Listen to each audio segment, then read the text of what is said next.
எங்கள் சேனலை இன்னும் நீங்கள் சப்ஸ்கிரைப் பண்ணலன்னா பண்ணுங்கள். மறக்காமல் பெல் சிம்பலை கிளிக் பண்ணுங்கள். அப்போ தான் எங்களோட லேட்டஸ்ட் வீடியோ உங்களை சேரும்.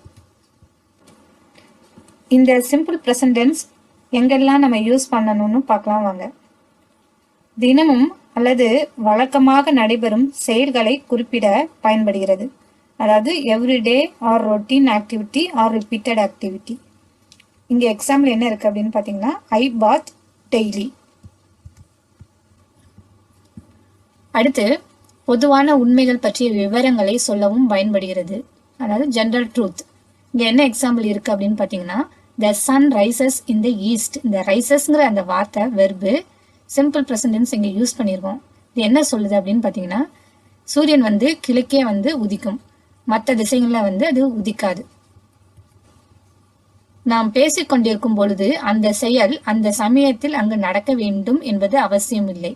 அதாவது நம்ம இப்போ பேசிட்டு இருக்கிற ஒரு விஷயம் அந்த டைம்ல தான் நடக்கணும்னு எந்த ரூல்ஸும் இல்லை அப்படின்றாங்க. இங்க இதோட எக்ஸாம்பிள் இங்க என்ன இருக்கு அப்படின்னு பாத்தீங்கன்னா, John is a bus driver. அவர் இப்போ தூங்கிட்டு இருக்கிறாரு. ஆனாலும் அவர் பஸ் டிரைவருங்கிறத மீன் பண்றதுக்கு இந்த இஸ்ங்கிற இந்த வெர்பு இந்த சிம்பிள் ப்ரெசன்ட் டென்ஸ்ல யூஸ் பண்றோம். நாம் அடிக்கடி எந்த விஷயங்களை காரியங்களை செய்கிறோம் என்று சொல்வதற்கு பயன்படுகிறது.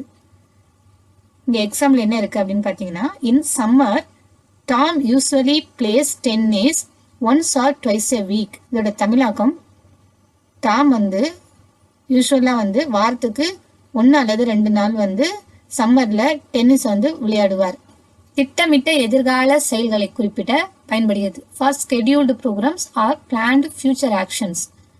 இங்க என்ன எக்ஸாம்பிள் இருக்குன்னா, the examination starts at 10 o'clock tomorrow. நாளைக்கு எக்ஸாம் 10 மணிக்கு ஸ்டார்ட் ஆக போகுதுங்கிறது இதோட மீனிங். கதை சொல்லும் பொழுது பயன்படுகிறது. when telling stories. இங்க எக்ஸாம்பிள்ல he saw the superman when he opens his eyes அப்படின்னு இருக்கு. அதாவது அவர் கண்ணை திறக்கும் போது சூப்பர்மேனை பார்த்தாரு அப்படின்னு இதோட மீனிங். வழிமுறைகளை சொல்வதற்கு பயன்படுகிறது. அதாவது for giving directions and instructions. அதாவது நீங்க 200 meters நடந்து அதுக்கப்புறம் நீங்க லெஃப்ட்ல திரும்புங்க அப்படிங்கிறது இங்க வாக்கியத்துல இருக்கு. செய்தித்தாளில் தலைப்பு செய்தியை குறிப்பிடுவதற்கு பயன்படுகிறது. நியூஸ் பேப்பரோட ஹெட்லைன்ஸ்ல சிம்பிள் ப்ரெசன்ட் டென்ஸ் யூஸ் பண்ணுவோம். India signs a pact with Russia. இதோட தமிழாக்கம், இந்தியா ரஷ்யாவுடன் ஒரு ஒப்பந்தத்தில் ஈடுபட்டிருக்கிறது. ஒப்பந்தம் ஆல்ரெடி என்னைக்கோ நடந்துருச்சு. அதை சொல்றதுக்கு ப்ரெசன்ட் டென்ஸை தான் இங்க யூஸ் பண்றாங்க நியூஸ் பேப்பர்ல ஹெட்லைனுக்கு. உடனடி சூழ்நிலைகளை விவரிப்பதற்கு பயன்படுகிறது. நம்ம முன்னாடி ஒரு ஆக்ஷன் நடந்துட்டு இருக்குது, டக்குன்னு அதை நம்ம சொல்லணும் அப்படின்னா நம்ம ப்ரெசன்ட் டென்ஸ் யூஸ் பண்ணோம். Ram passes the ball to Kumar. அந்த ராமானவர் குமார் கிட்ட பாலை அனுப்புறாரு உடனே.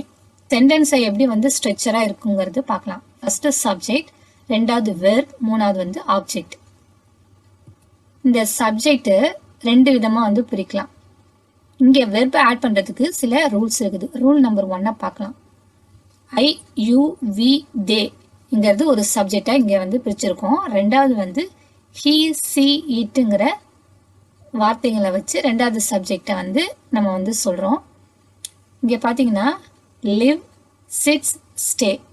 ஐ யூ வி தே வந்தா நம்ம இந்த வெர்பை யூஸ் பண்ணணும். அதுவே third person singular he she it வந்தா அது கூட என்ன சேர்த்திருக்கோம், எஸ் அடிஸ்லாம் நம்ம சேர்க்கணும். Lives, sits, stays with most வெர்ப்ல நம்ம எஸ் சேர்க்கிற மாதிரி இருக்கும். இங்க சில எக்ஸாம்பிள்ஸ் நம்ம பார்க்கலாம். ஐ wake up at 5 o'clock every day. இங்க சப்ஜெக்ட் என்ன வருது, ஐ வருது. ஸோ ஐ வந்தா வெர்பு பக்கத்துல எஸ் சேர்க்காம இருக்கணும். அதனால வேக்குங்கிற அந்த வார்த்தை இருக்கு. வேக்ஸ்னு நம்ம இந்த இடத்துல யூஸ் பண்ணல. இதோட தமிழாக்கம், நான் தினமும் 5 மணிக்கு எழுந்திருக்கிறேன். அதாவது ரெகுலர் ஆக்டிவிட்டி பேசுறப்போ நம்ம சிம்பிள் ப்ரெசன்ட் டென்ஸை யூஸ் பண்ணணும். அதனால வேக்குங்கிற அந்த வார்த்தையை நம்ம இங்க சேர்த்திருக்கோம். அடுத்து you path at 7 o'clock everyday. அந்த யூங்கிறது சப்ஜெக்ட் வந்துச்சுன்னா பக்கத்துல வெறும் வெர்பு அப்படியே போடணும். பாத்துங்கிற அந்த வெர்பை போட்டிருக்கோம். இதோட தமிழாக்கம் நீங்கள் தினமும் 7 மணிக்கு குளிக்கிறீர்கள். அவங்க டெய்லியும் 7 மணிக்கு வந்து குளிக்கிறாங்கங்கிறது இதை மீன் பண்ணுது. அடுத்து சப்ஜெக்டா வந்து வி வந்திருக்கு. அப்போ பக்கத்தில் என்ன இருக்கணும்? எஸ் சேர்க்காத ஒரு வெர்பு இருக்கணும். ப்ரஷ். ஸோ இதை வாக்கியத்தை எப்படி சொல்லலாம்? We brush at 6 o'clock everyday. நாங்கள் தினமும் 6 மணிக்கு பல் துலக்குகிறோம். இங்க தேங்கிற சப்ஜெக்ட் இருக்கு. தேங்கிற சப்ஜெக்ட் இருக்கிறதுனால எக்ஸசைஸ்ங்கிற வெறும் வெர்பை வந்து யூஸ் பண்ணியிருக்கோம், எஸ் சேர்க்காம. இப்போ இந்த வாக்கியத்தை எப்படி சொல்லலாம்? தே எக்ஸசைஸ் அட் 8 o'clock எவ்ரிடே. அதோட தமிழாக்கம் அவர்கள் தினமும் 8 மணிக்கு உடற்பயிற்சி செய்கிறார்கள். அடுத்து இப்போ தேர்ட் பர்சன் சிங்குலர் பத்தி நம்ம சொல்றோம். இப்போ வந்து வெர்பு பக்கத்துல எஸ் வந்து சேர்க்கணும். இப்போ இந்த வாக்கியத்தை எப்படி சொல்லலாம்? He cleans the house every day. அதோட தமிழாக்கம் அவர் ஒவ்வொரு நாளும் வீட்டை சுத்தம் செய்கிறார். இங்க சப்ஜெக்ட் வந்து சி வந்திருக்கு. ஸோ நெக்ஸ்ட் வந்து நம்ம வெர்பு ரூல் படி என்ன இருக்கணும்? வெர்பு பக்கத்துல எஸ் சேர்க்கணும். ஸோ இந்த வாக்கியத்தை எப்படி சொல்லலாம் அப்படின்னு பார்த்தீங்கன்னா, சி குக்ஸ் எவ்ரிடே. அதோட தமிழாக்கம் அவர் தினமும் சமைக்கிறார்.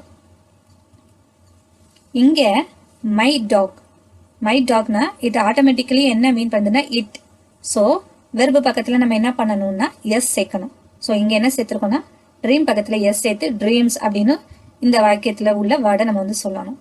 இப்போ என் நாய் ஒவ்வொரு இரவும் கனவு காண்கிறது. அதை தான் இந்த சென்டென்ஸ் மீன் பண்ணுது. My dog dreams every night. அடுத்து இங்கே என்ன பண்ணியிருக்கேன் அப்படின்னு பார்த்தீங்கன்னா, லெஃப்ட்ல வந்து நிறைய வேர்ட்ஸ் கொடுத்துருக்கேன். அதாவது my father, my mother, my brother, my sister, Ram, Sita, அல்லது உங்களுக்கு யாரை தெரியுமோ அவங்களோட பேர் எடுத்துக்கோங்க. ரைட் சைடு இங்கே ஒரு சென்டென்ஸில் கொஞ்சம் கொடுத்துருக்கேன். Wax up at 6 o'clock everyday.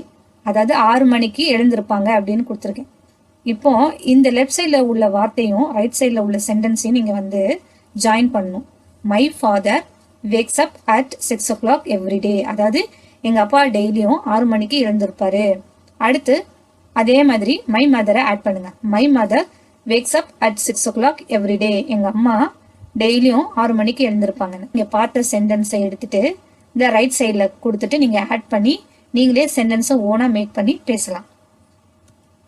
இங்கே ஐ ட்ரிங்க் காஃபி எவ்ரிடே. ஐங்கிற சப்ஜெக்ட் வந்ததுனால ட்ரிங்க்குங்கிற அந்த வெர்பை யூஸ் பண்ணியிருக்கோம். எஸ் இங்கே சேர்க்கல. இதோட மீனிங் நான் தினமும் காஃபி குடிப்பேன். அடுத்து யூ ட்ரிங்க் டீ எவ்ரிடே. இந்த யூங்கிற சப்ஜெக்ட் வந்திருக்கு. அடுத்து வெறும் வெர்பை தான் போட்டிருக்கோம், எஸ் சேர்க்கல. ட்ரிங்க் அப்படிங்கிற வெர்பை யூஸ் பண்ணிக்கிறோம். இதோட தமிழாக்கம் நீங்கள் தினமும் டீ குடிக்கிறீர்கள். அடுத்து விங்கிற சப்ஜெக்ட் இருக்கு. ஸோ நார்மல் வெர்பு போட்டிருக்கோம். இப்போ என்ன பண்ணணும்? இந்த வாக்கியத்தை எப்படி சொல்லலாம்? We drink juice everyday. இதோட தமிழாக்கம் நாங்கள் ஒவ்வொரு நாளும் பழச்சாறு குடிப்போம். இங்க தேங்கிற சப்ஜெக்ட் வந்திருக்கு. அதே மாதிரி வெர்பை யூஸ் பண்ணியிருக்கோம். இங்க தே ட்ரிங்க் டெண்டர் கோகோனட் எவ்ரிடே. இதோட தமிழாக்கம் அவர்கள் தினமும் இளநீர் குடிக்கிறார்கள். அடுத்து இப்போ வந்து மாறும், ஏன்னா தேர்ட் பர்சன் சிங்குலர் பத்தி பேசணும். C drinks milk everyday. இந்த இடத்துல வெறும் ட்ரிங்க்னு போடக்கூடாது, எஸ் சேர்க்கணும். அதோட தமிழாக்கம் அவள் தினமும் பால் குடிக்கிறாள். இங்கே சப்ஜெக்ட்ல என்ன வந்திருக்கு? ஹி. அதே ஃபார்முலா தான் இங்கே அப்ளை பண்ணும். வெர்பு பக்கத்தில் எஸ் போடணும்.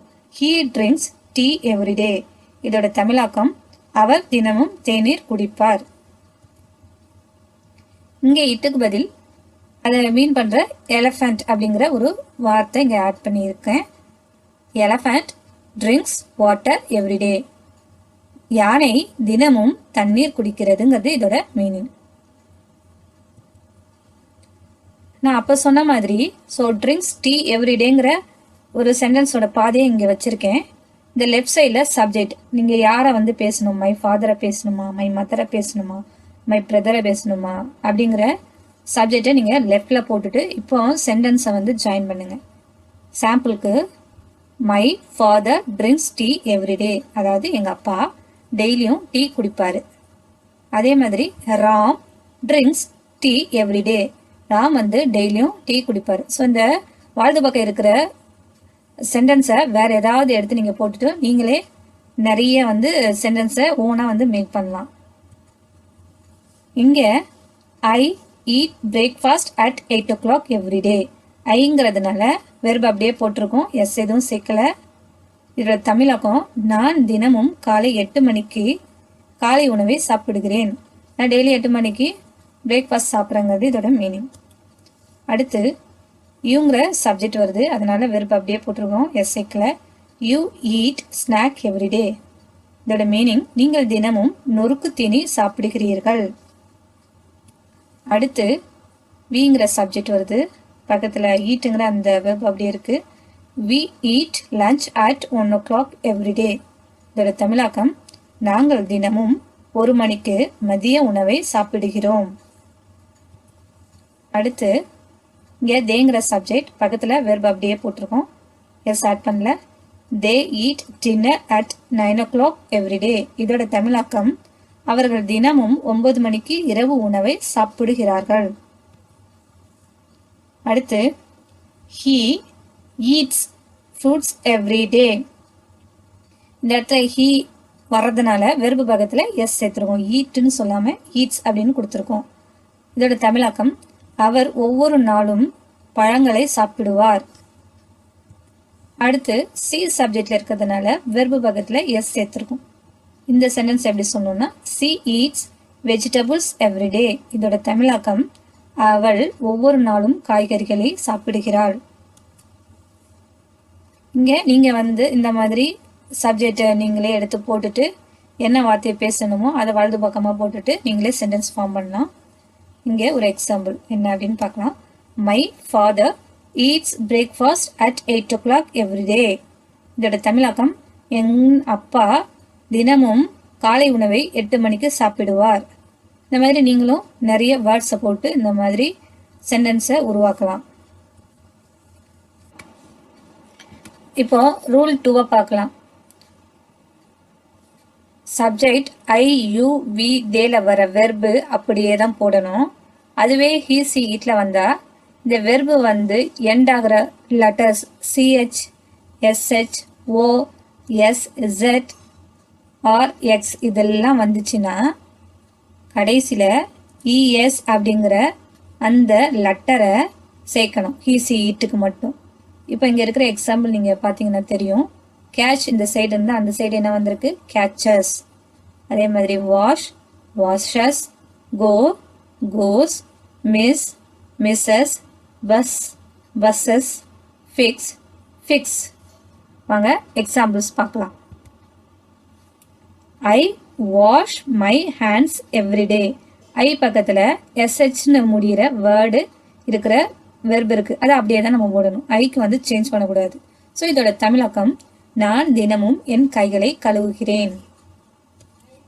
அடுத்து யூ டீச் ஹிந்தி. யூங்கிற சப்ஜெக்ட் பக்கத்தில் சிஹெச் வருது வெர்பு, அதை அப்படியே தான் போடணும். இங்கே எந்த சேஞ்சஸும் நம்ம பண்ணக்கூடாது. இதோட தமிழாக்கம் நீங்கள் ஹிந்தி கற்பிக்கிறீர்கள் அப்படிங்கிறது மீனிங். அடுத்து we go to the temple every day. We subject இருக்கிறதுனால கோ அப்படியே தான் போட்டிருக்கோம், அதில் நம்ம அடிஷனல் எதுவும் சேர்க்கல. தே மிஸ் த ஃபேமிலி, மிஸ்ஸுங்கிறது அப்படியே தான் போட்டிருக்கோம். இதோட தமிழாக்கம் அவர்கள் தங்கள் குடும்பத்தை பிரிந்து வாடுகிறார்கள். அடுத்து இப்போ தான் வந்து நம்ம இந்த இஎஸ்ங்கிற அந்த லெட்டரை வந்து சேர்க்கணும் வெர்பு கூட. ஏன்னா ஹீ ஷீ இட் வந்தால் நம்ம மாற்றணும். இந்த வாக்கியத்தை எப்படி சொல்லலாம், C washes her cloth everyday. இதோட தமிழாக்கம் அவள் தினமும் அவளுடைய துணியை துவைப்பாள். இங்கே ஹீ வந்திருக்கு. ஸோ வெர்பு பக்கத்தில் என்ன இருக்குது, சிஹெச் லாஸ்டில் முடியுது. அப்போனா என்ன சேர்க்கணும், இஎஸ்ஸை சேர்க்கணும். ஸோ இந்த வாக்கியத்தை எப்படி சொல்வீங்க, ஹீ டீச்சர்ஸ் இங்கிலீஷ். அவர் ஆங்கிலம் கற்பிக்கிறார். இங்கே ஹீ வருது. He goes to the market every day. Go பக்கத்தில் இஎஸ் சேர்க்கணும். இதோட தமிழாக்கம் அவன் தினமும் சந்தைக்கு செல்கிறான். இங்கே சிங்கிற சப்ஜெக்ட் வருது. மிஸ்ஸுங்கிற அந்த வெர்பு கூட இஎஸ் சேர்க்கணும். இந்த வாக்கியத்தை எப்படி சொல்லலாம்? She misses her family. இதோட தமிழாக்கம் அவள் தன் குடும்பத்தை பிரிந்து வாடுகிறாள். ரூல் நம்பர் 3, வெர்போட கடைசி லெட்டருக்கு முன்னாடி லெட்டர் கான்சனன்ட் இருந்தா கடைசி லெட்டரான ஒய் எடுத்துட்டு அது கூட ஐஇஎஸ்ங்கிற லெட்டரை வந்து சேர்க்கணும். எப்போ? ஹீ சி இட்டுக்கு மட்டும்தான். ஐ யூ வி தே சப்ஜெக்டாக இருந்தால் ட்ரை கேரி அப்படியே தான் இருக்கும். அதே ஹீ சி இட்டுக்கு நம்ம பேசணும் அப்படின்னா ட்ரைஸ் சொல்லணும், கேரிஸ் அப்படின்னு சொல்லணும். வாங்க எக்ஸாம்பிள்ஸ் பார்க்கலாம். I try tennis every day. I சப்ஜெக்டாக வந்ததுன்னா ட்ரை டென்னிஸ் எவ்ரிடே அப்படின்னு நம்ம சொல்லணும். ட்ரை அப்படியே தான் போடணும், ஐஇஎஸ்லாம் சேர்க்க தேவையில்ல. இதோட தமிழாக்கம் நான் ஒவ்வொரு நாளும் டென்னிஸை முயற்சி செய்கிறேன். இங்கே வி சப்ஜெக்டாக இருக்கு. ஸோ வெர்பு ட்ரைங்கிறத அப்படியே தான் நம்ம போடணும். இந்த வாக்கியத்தை எப்படி சொல்லலாம் அப்படின்னு பார்த்தீங்கன்னா வி ட்ரை கிரிக்கெட் எவ்ரிடே. இதோட தமிழாக்கம் நாங்கள் ஒவ்வொரு நாளும் கிரிக்கெட்டை முயற்சிக்கிறோம். அடுத்து கேரிங்கிற வேர்டு வருது. முன்னாடி என்ன இருக்கு? சப்ஜெக்ட்ல தே இருக்கிறதுனால கேரி கூட ஐஎஸ் சேர்க்கல. அப்படியே தான் நம்ம சென்டென்ஸ்ல யூஸ் பண்ணணும். இந்த வாக்கியத்தை எப்படி சொல்லலாம் அப்படின்னு பார்த்தீங்கன்னா they carry the lunch box everyday. இதோட தமிழாக்கம் அவர்கள் தினமும் லஞ்ச் பாக்ஸ் எடுத்து செல்கிறார்கள். இந்த கான்சனன்ட் லெட்டர்ஸ் என்னென்ன அப்படின்னு பார்த்தீங்கன்னா மொத்தம் 21. பிசிடியிலேருந்து ஆரம்பித்து Z வரைக்கும் முடியுது. இதில் வெர்ப் ஆல்ரெடி சொன்ன மாதிரி ட்ரை டிஆர்ஒய், அந்த ஒய் எடுத்துட்டு ஆர் வந்து கான்சனன்ட் வார்த்தையில் வருதுனால ஐஇஎஸ் வந்து யூஸ் பண்ணுறோம். He tries tennis every day. She tries tennis every day. It tries to dig the hole every day. He see இட்டுக்கு மட்டும் ட்ரெயின் மட்டும் போடாமல் ஐஇஎஸ்ஸை சேர்த்து இந்த மாதிரி சென்டென்ஸ் வந்து எழுதணும், பேசணும். அடுத்து கான்சனன்ட் இல்லாமல் வவல்ஸ் வந்தால் என்ன பண்ணுறது? ஒய்க்கு முன்னாடி அந்த வவல்ஸ் வந்து எத்தனை? மொத்தம் 5. AEIOU. இந்த பைங்கிற வார்த்தையில ஒய்க்கு முன்னாடி என்ன இருக்கு அப்படின்னா இந்த வவல்ஸ் இருக்கு, you. So he she it வந்ததுன்னா பை கூட ஐஎஸ் சேர்த்துட்டு பைஸ் அப்படி சொல்லக்கூடாது, எஸ் மட்டும் சேர்த்துட்டு பைஸ் அப்படி சொல்லணும். இந்த வாக்கியம் எப்படி சொல்லணும்? He buys vegetables every day. அதே மாதிரி she buys vegetables every day. The dog buys a milk packet every day. இப்படி அந்த வார்த்தையை சொல்லணும். இங்கே சாம்பிளில் ட்ரைக்கு பதில் ஐஎஸ் சேர்த்து ட்ரைஸ் ஹீ வர்றதுனால சப்ஜெக்டில் இந்த வாக்கியத்தை எப்படி சொல்லணும்? He tries basketball every day. இதோட தமிழாக்கம் அவர் ஒவ்வொரு நாளும் கூடைப்பந்தாட்டத்தை முயற்சிக்கிறார். டெய்லி ப்ராக்டிஸ் பண்ண ஸ்டார்ட் பண்ணியிருக்கிறார். ட்ரை பண்ணுற பேஸ்கெட் பால் எப்படி விளையாடணும் அப்படின்ட்டு. அடுத்து ஷீ வந்திருக்கிறதுனால கேரின்னு போடாமல் ஐஇஎஸ் சேர்த்து கேரிஸ் அப்படிங்கிற வெர்பில் நம்ம இங்கே யூஸ் பண்ணுறோம். சி கேரிஸ் த லஞ்ச் பாக்ஸ் எவ்ரிடே. இதோட தமிழாக்கம் அவள் தினமும் லஞ்ச் பாக்ஸ் எடுத்து செல்கிறாள். இப்போ என்ன பார்க்க போகிறோம் அப்படின்னு பார்த்தீங்கன்னா டூ அண்ட் டஸ்ஸை யூஸ் பண்ணி பாசிட்டிவ் அண்ட் நெகட்டிவ் சென்டென்ஸை எப்படி நம்ம வந்து உருவாக்கலாம் அப்படின்னு பார்க்க போகிறோம். இந்த positive form negative form subject I you we தேவா இருந்தால் என்ன அப்படின்னு பார்க்கலாம். ஐனா பாசிட்டிவ்ல என்ன சொல்லலாம்? I start. நெகட்டிவ்ல ஐ டோன்ட் ஸ்டார்ட். ஐ ஸ்டார்ட்னா நான் வந்து தொடங்குறேன், ஐ டோன்ட் ஸ்டார்ட்னா நான் வந்து தொடங்கலை அப்படின்னு அர்த்தம். அதே மாதிரி யூக்கு யூ ஸ்டார்ட், நெகட்டிவ்ல யூ டோன்ட் ஸ்டார்ட். வில பாசிட்டிவ் சொல்லணும்னா வி ஸ்டார்ட்னு சொல்லணும், நெகட்டிவ்ல வி டோன்ட் ஸ்டார்ட். அதே மாதிரி டே வந்ததுன்னா தே ஸ்டார்ட்னு பாசிட்டிவ்ல சொல்லணும், தே டோன்ட் ஸ்டார்ட்னு நெகட்டிவ்ல சொல்லணும். டஸ்ங்கிற வார்த்தையை யூஸ் பண்ணி பாசிட்டிவ் அண்ட் நெகட்டிவ் ஃபார்ம்ல எப்படி வந்து பேசலாம் அப்படின்னு பார்க்கலாம். சப்ஜெக்ட்ல ஹீ இருந்ததுன்னா பாசிட்டிவ்ல ஹீ ஸ்டார்ட்ஸ், அதாவது அவன் தொடங்கினான். நெகட்டிவ்ல எப்படி சொன்னோம்? he doesn't start. அவன் தொடங்கவில்லை அப்படிங்கிறது மீனிங். அதே மாதிரி சிக்கு சி ஸ்டார்ட்ஸ் பாசிட்டிவ்லையும் சி டசன்ட் ஸ்டார்ட்டுங்கிறது நெகட்டிவ்லையும் வரணும். அடுத்து இட் ஸ்டார்ட்ஸ்னு பாசிட்டிவ்லையும் இட் டசன்ட் ஸ்டார்ட்னு நெகட்டிவ்லையும் சொல்லணும். இங்க டூ அண்ட் டஸ்ஸை யூஸ் பண்ணி பாசிட்டிவ் அண்ட் நெகட்டிவ் சென்டென்ஸ்ல கொஸ்டின் மார்க் எப்படி கொஸ்டினை வந்து கேட்குது அப்படின்னு பார்க்கலாம். இங்க டூவை வச்சு எப்படி வந்து பாசிட்டிவ்லையும் நெகட்டிவ்லையும் கொஸ்டின் பார்க்கலான்னு சாம்பிள்ஸ் இருக்கு. சப்ஜெக்ட்ல ஐ யூ வி தே. ஐனா டு ஐ ஸ்டார்ட், நான் ஸ்டார்ட் பண்ணனா அப்படின்னு பாசிட்டிவ்ல கொஸ்டின் கேட்கலாம். அதே மாதிரி டோன்ட் ஐ ஸ்டார்ட், நான் ஸ்டார்ட் பண்ணவே இல்லையா அப்படின்னு நெகட்டிவ்ல கொஸ்டின் கேட்கணும். அதே மாதிரி யூ வந்ததுன்னா டு யூ ஸ்டார்ட், நீ ஸ்டார்ட் பண்ணிட்டியா அப்படின்னு பாசிட்டிவ்ல மீனிங். நெகட்டிவ்ல டோன்ட் யூ ஸ்டார்ட், நீ ஸ்டார்ட் பண்ணலையா அப்படிங்கிறது நெகட்டிவ்ல வந்து கொஸ்டினா வந்து யூஸ் பண்ணும். அதே மாதிரி வீக்கு டு வி ஸ்டார்ட்னு பாசிட்டிவ்லையும் டோன்ட் வி ஸ்டார்ட்னு நெகட்டிவ்லையும் சொல்லணும். அதே மாதிரி தேக்கு டு தே ஸ்டார்ட், அவர்கள் தொடங்கினார்களா அப்படின்னு பாசிட்டிவ்லையும் டோன்ட் தே ஸ்டார்ட், அவர்கள் தொடங்கவில்லையா நெகட்டிவ்லையும் நம்ம சொல்லணும். அதே டஸ்ஸை யூஸ் பண்ணி நம்ம ஹீ சி இட்டுக்கு எப்படி நம்ம வந்து கொஸ்டின் மார்க் பாசிட்டிவ்லையும் நெகட்டிவ்லையும் சொல்லலாம் பார்க்கலாம். ஹீ வந்திருந்ததுன்னா பாசிட்டிவ்ல டஸ் ஹீ ஸ்டார்ட், அதாவது அவன் தொடங்கினானா. அதுவே நெகட்டிவ்ல எப்படி சொன்னோம்? டசன்ட் ஹீ ஸ்டார்ட், அவன் தொடங்கவில்லையா அப்படிங்கிறது மீனிங். அடுத்து சி வந்ததுன்னா டஸ் ஷீ ஸ்டார்ட், அவள் தொடங்கினாளா அப்படின்னு பாசிட்டிவ்லையும் டசன்ட் ஷீ ஸ்டார்ட், அவள் தொடங்கவில்லையா நெகட்டிவ்லையும் கொஸ்டின் கேட்கலாம். அடுத்து இட் வந்தா டஸ் இட் ஸ்டார்ட், அதாவது அது தொடங்கிடுச்சா அப்படின்னு பாசிட்டிவ்லையும் டசன்ட் இட் ஸ்டார்ட், அது தொடங்கலையா அப்படின்னு நெகட்டிவ்லையும் நம்ம சொல்லலாம். சிம்பிள் ப்ரெசன்ட் டென்ஸ்னா என்ன மாதிரியான சிச்சுவேஷனுக்கு அதை யூஸ் பண்ணணும்னு நிறைய வந்து சாம்பிள்ஸ் வந்து பார்த்தோம். எங்களோட வீடியோஸ் பிடிச்சிருந்ததுன்னா எங்கள் சேனலை சப்ஸ்கிரைப் பண்ணுங்கள்.